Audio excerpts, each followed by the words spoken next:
কথা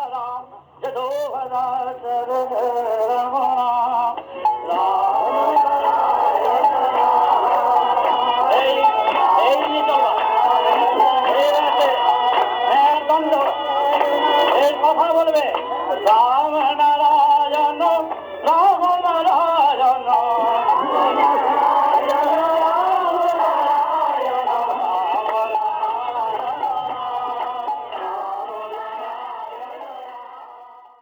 রামনারায়ণ রাম ঠাকুর শ্রী শ্রী বালক ব্রহ্মচারী মহারাজের শ্রীচরণে অনন্ত কোটি প্রণাম জানিয়ে শুরু করছি আজকের বেদ চর্চা। বিষয় মাইন্ডেরও একটা মাইন আছে, অর্থাৎ মনেরও একটা খনি আছে। ঠাকুর বলছেন, বালির একটা কণারে দেখা যায় একটা বিরাট, সেই যন্ত্র দিয়ে যদি দেখা যায় যন্ত্রে বের পাইতাছে না। যন্ত্র বলতেছে আমার ক্ষমতা নাই এই সূক্ষ্মকে আবিষ্কার করার। তখন নেচার প্রকৃতি থেকে বলছে, তাইলে কি করে এর আবিষ্কার হয়? কারণ সূক্ষ্ম বস্তু থেকেই তো তৈরি হচ্ছে, ফ্রম ব্রেইন থেকেই তৈরি হচ্ছে, ম্যাটার থেকেই তৈরি হয়েছে।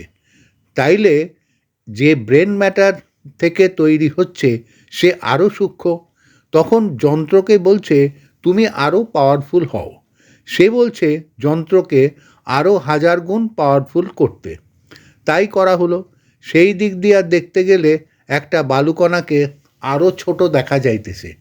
এতদিনে একটু আবিষ্কার হয়েছে, তার মধ্যে তো জীবিত, হ্যাঁ নড়ে চড়ে, তার মধ্যে হার্ট আছে, লিভার আছে, গল ব্লাডার আছে। এ কী করে সম্ভব? তার মধ্যেও ওয়ার্মস আছে। তারে যদি খুঁজতে চাও খুঁজে বার করো। তখন যন্ত্রে কইল আমার ক্ষমতার বাইরে, আমি আর পারবো না। আরও 1000 গুণ পাওয়ার তোমারে দিয়া দিলাম, আরও 1000 গুণ পাওয়ার। কোথা থেকে দেখা যায় সূক্ষ্মে সূক্ষ্মে আর একটু বালিকোনার মতন দেখা পাওয়া যায়। অনেক স্তরে কিন্তু চইলা গেল গিয়া। সেও নড়ে চড়ে। তারে জিজ্ঞাসা করত, যন্ত্রে জিজ্ঞাসা করছে, ও ভাই তুমি কোন দেশের লোক? সে কইল আমি বায়বীয় জগতে বাস করি, বায়ুর সাথে মিশে থাকি, আমাকে দেখা যায় না। আর আমি এমন একটি যন্ত্র, অর্থাৎ জীবকণা, এইসব দেওয়ালের ভিতর দিয়া আমি চইলা যাই। যতগুলি দেওয়াল, এইখানকার কোনো প্রোটেকশানে আমাকে আটকাতে পারে না, সবটাই আমার দরজা। পৃথিবীতে আমি বসবাস করতে পারি না। বলো কি, থাকো কোথায়? বায়বীয় জগতে। বায়ুর উপরে আশ্রয় কইরাই আমি থাকি। বায়ুর ম্যাটারের সাথে আমি মিশে থাকি। আমার জন্য কোনো ফুড ফিটিং নাই, কোনো কিচ্ছু নাই। যেইখানে আমি বসি সেইখানেই আমার ফুটা। কয় কি, তোমার পৃথিবীতে যদি আমি বাস করি, এইখান দিয়া গিয়া ওইখান দিয়া বাইরিয়া যামো গিয়া। কি বলো কি? বলে হ্যাঁ। তাইলে তুমি, তোমার অস্তিত্ব আমার এই বায়বীয় জগতেই আমি বাস করি। বায়ুর উপরে আমি আশ্রয় করি। বায়ুটা আমার কাছে স্থূল, তোমার মাটির মতন বায়ুটা আমার কাছে স্থূল। বায়ুটা তোমার কাছে স্থূল? হ্যাঁ, ওইখানে আমি বসবাস করি, ওইখানে আমার বাড়িঘর আছে, ওইখানে আমার ছেলেপেলে হয়, ওইখানে খেলাধুলা করি, এই বায়ুর মধ্যে হাঁটাচলা করি। বলো কি? তাদের জিজ্ঞেস করো, তাদের মধ্যে বন্ধুত্ব আছে, তাদের মধ্যে আত্মীয়তা আছে, ভালোবাসা আছে, সব আছে। তাদের ভিতরে আবার চিকিৎসক আছে, তাদের মধ্যেও ক্লাস হয়, সব কিছু হয়। যন্ত্রে পাওয়ার দিয়া তাগরে জিজ্ঞেস করতেছে, তারা বলে আমরাও সূক্ষ্ম। চিন্তা করি আমাদের যে জন্ম হয়েছে যেই সূক্ষ্মে, সেই সূক্ষ্মকে বার করি। তারাও সেই সূক্ষ্ম বার করতে বাইরে এসে সূক্ষ্ম বাইর করে দেখে এত সূক্ষ্ম যে আর কোনো যন্ত্রে তার নাগাল পাচ্ছে না। তখন বলতেছে, যন্ত্রে যখন নাগাল পাচ্ছে না, আর কোনো মতেই যখন নাগাল পাচ্ছে না, সেইখানেও বসবাস করো তোমরা? হ্যাঁ, সেইখানে আমরা বসবাস করছি। কোথায়? মাইন্ডে, মনে, ওর মধ্যে আমরা বসবাস করি। বুঝতে পারছো? মনটা স্মরণ করছো, ওইটার মধ্যে বাস করি। যতগুলি মাইন্ড আছে, বাঘের থেকে, কুকুর থেকে, বিড়াল থেকে যত আছে সবারই মনে, ওইটা তো অটোমেটিক্যালি চলছে, ওর মধ্যে তারা বসবাস করে। এখন খুঁজে দেখা গেছে যে এইটাই সবচেয়ে সূক্ষ্ম। ওইটাই ওখানে পৃথিবীর মতো বসবাস করছে। বলছে ওইটাও ম্যাটারটাকেও তারা ম্যাটার কইরা নিছে, ওইটাও পৃথিবীর মতন স্থূল ওগো কাছে, অর্থাৎ ওদের কাছে। ওইখানে হাট বাজার সবই আছে, ওদের খাওয়া দাওয়া হয়। কেমনে খায় ওরা? তারা খায়, তোমরা যেটা স্মরণ করো মনে মনে, বাহ কি চমৎকার, এইটা খুব সুস্বাদু, মনে মনে মনের থেকে তো এইটা নিলা, ওইটা পাস করে। ওই পাসিংয়ের থেকে ওরা ওইটা হিটটা ওইখানে যায়। হিটটা তো এইখানেও আছে, হিটের বাতাসও তো হিটে যায়, হিট অনেক দূর যায়। তো ওরা বলছে ওইটা রসদ, ওইটাই ওদের রসদ সাপ্লাই করে, তাতেই ওরা ভোজন করে। ওরা এমনি কোনো ভোজন করতে পারে না। কেন পারে না? কেমনে ভোজন করবে? ভোজনের মধ্য দিয়া যায় গিয়া, খাবার যে খাইব সেই খাবারের মধ্য দিয়া ওরা ঢুইকা যায় গিয়া, ওরা কোনো খাবারই গ্রহণ করতে পারে না। এই নেচার থেকে নেওয়া সব খাবারই অগ কাছে ওই ফুটা, বুঝতে পারছো? সব খাবারই ফুটা। তা খায় কি? খায় ওই মাইন্ডের মধ্য দিয়া যেটা পাস করে সেই থেকে রসাস্বাদন গ্রহণ করে। এই পর্যন্ত যত সূক্ষ্মওয়ালারা আছেন, সেই সূক্ষ্মওয়ালারা ওই মনের থেকেই তারা সেইটা আবিষ্কার করে, বার করে। মাইন্ড দিয়েই আমাদের সাথে তাদের যোগাযোগ, যত খোঁজাখুঁজি আমাদের সাথে রিলেশান, আত্মীয়তা, সব কিছু তো তা দিয়া করে। মন তো গিয়া ওই পর্যন্ত রইল। মাইন্ড তখন বলতাছে, আমার নাগাল পাবি তুই?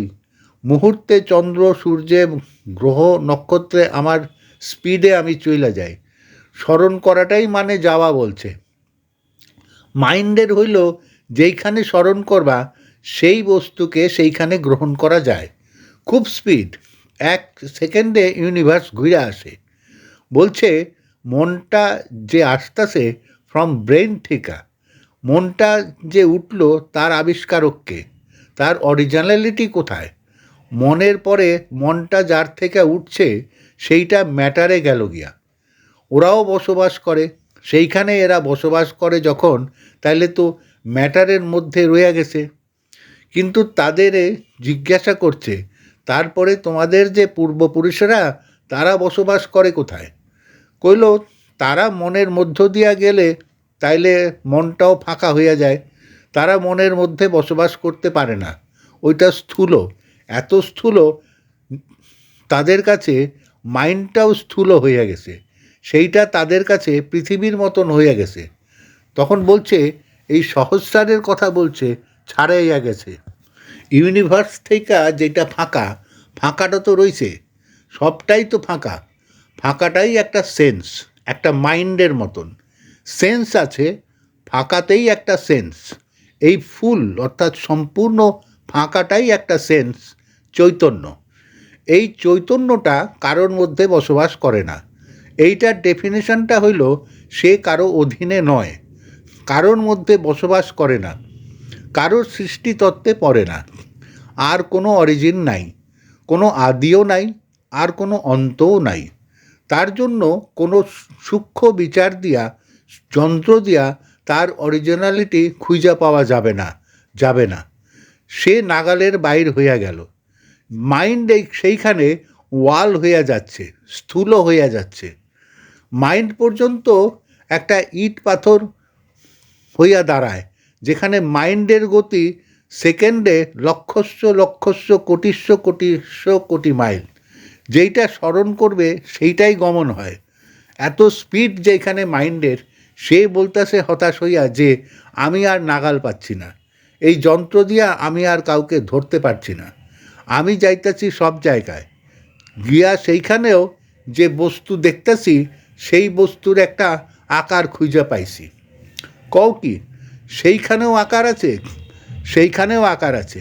সেই আকারটা এত তেজ, এত বিরাট ক্ষমতা যে এক একটা তেজকণিকা থেকে এইরকম কয়েক কোটি পৃথিবী হইয়া যাইতে পারে।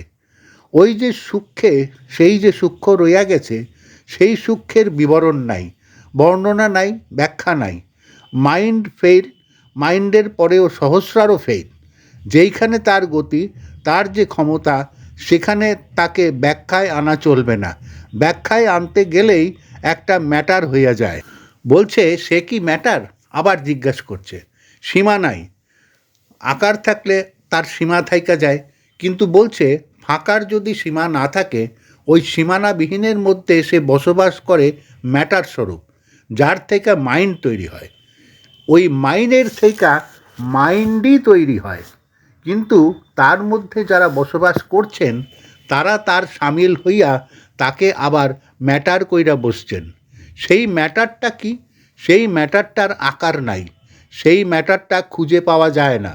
সীমা নাই, তার বিবরণ নাই, তার বর্ণনা নাই। নাইটাই হইল তার সাবজেক্ট। তাকে কেন নাই বলা হয়েছে? কোনো কিছুর ভিতর দিয়া তাকে নাগাল পাওয়ার মতন ক্ষমতা কিছু নাই।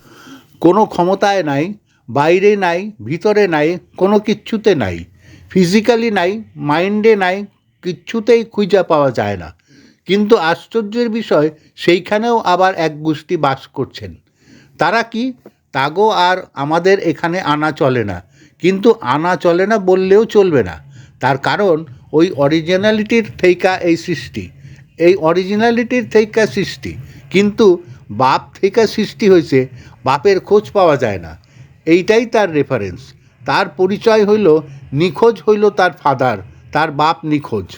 তার ফাদারের নিখোঁজের বর্ণনা তো পেয়েছ? নিখোঁজের বর্ণনা জেনে যাও যে কত বড় বিবরণ। নিখোঁজ কথাটা হইল একটা খোঁজের মধ্যে নিখোঁজ। নিখোঁজের বিবরণ হইছে তার বাপের নাম হইছে নিখোঁজ।